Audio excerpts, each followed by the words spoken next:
Your dog's ears are the cutest little things, but they could be housing ear mites. So what even are ear mites and what can you do about them? Let's bark about it.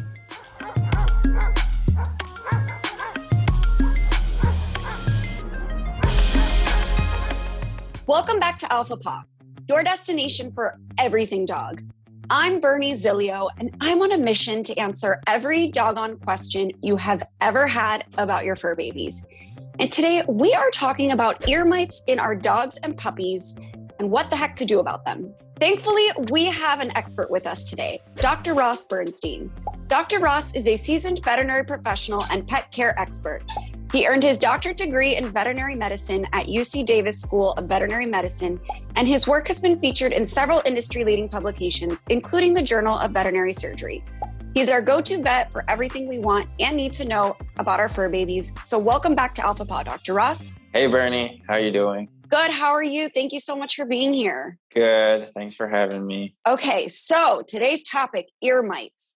Now, before we get into like the signs, the symptoms, the treatment, all of that good stuff, what even are ear mites? Mites in general are little arachnids. Arachnids meaning they have 8 legs. So they are related. I don't like this at all. They are related to spiders. So they have 8 legs and they are microscopic, meaning you can't see them with the naked eye, and they can infest your dogs or your pets or you for that matter.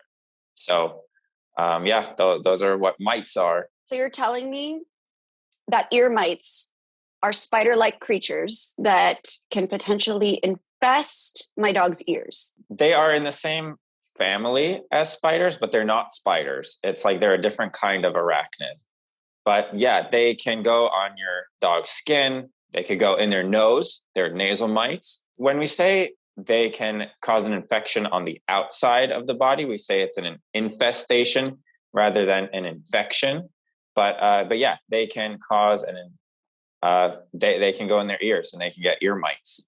Okay, this is disgusting. Yeah, there's a bunch of different kinds of mites too. Some of which can go between species, like from your dog and to people, and there's different kinds that go on your dog's skin and different parts of their skin too. Okay, so that's horrifying. But I guess because I've heard this, like ear mites, I've heard it, but I didn't actually know what it was. So this is kind of terrifying and gross.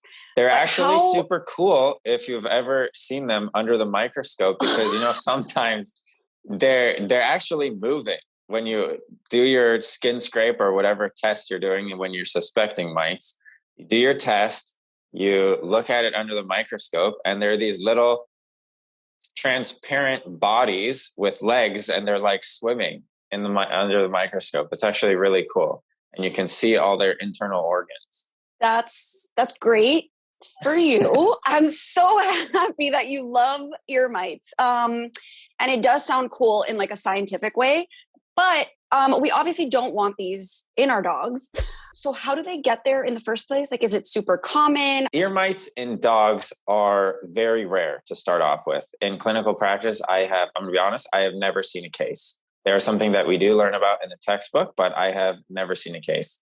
In some other species, like cats and shelter cats, it's not that uncommon that you'll see some cats in the shelter coming off the street that have ear mites. But where they get it is they're living in dirty conditions where they don't have good hygiene. They're in contact with other dogs because they can get them from other places. They can basically, if they're living outside and not being taken care of, that's usually how they would get it. When they start showing clinical signs of having the ear mites, they're going to have a ton of waxy debris, buildup of gunk in their ears. They're going to be very itchy. So shaking their head, flapping their ears, scratching. They'll probably usually have a lot of excoriation marks around their ears. And they might even have an additional secondary infection from all the self-trauma that they're doing because they're in so much discomfort. So those are some of the signs that you might see. Okay, wow. So it's probably fairly obvious to know if your dog has ear mites, but a lot of these signs sound very similar to just like a regular ear infection. So what's like the difference between having like your dog having ear mites and your dog having just like a normal ear infection? The signs would actually be very, very similar. And that's why a test called an ear cytology, where you take a swab or a cotton tip applicator and get a sample of from inside the ear and look at it under the microscope. So the signs are very similar as to I'm not going to say a normal ear infection, but an ear infection due to yeast or bacteria.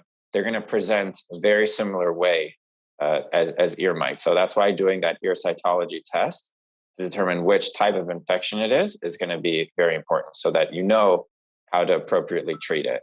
Got it. I'm glad you mentioned treating it, because that was my next question. What are some treatment options for our dogs if they have ear mites? Well, first you want to clean out the ears and treat any secondary infection. So cleaning out the ears, getting rid of all that gunk.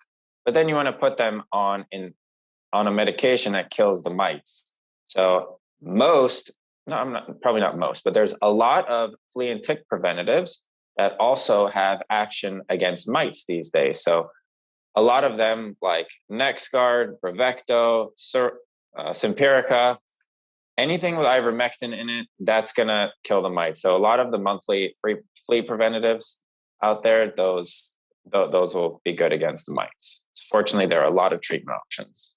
Good. I'm so happy to hear that, because I am not necessarily super fond of the thought that my dog could have, like spiders in his ears. I know they're not spiders, but it sounds like spiders. But anyway, thank you so much, Dr. Ross. I know that you say a lot of things that scare myself and a lot of our pet parent viewers, but I know that it's important to know certain conditions or things that can happen to our dogs so that we can continue to keep them happy, healthy, and safe. So if you guys have any more questions for Dr. Ross or myself, go ahead and drop them down in the comment section below. Again, I'm Bernie Zilio, and this is Alpha Paw. Be sure you subscribe to our channel so you don't miss one single doggone episode. We'll see you next time.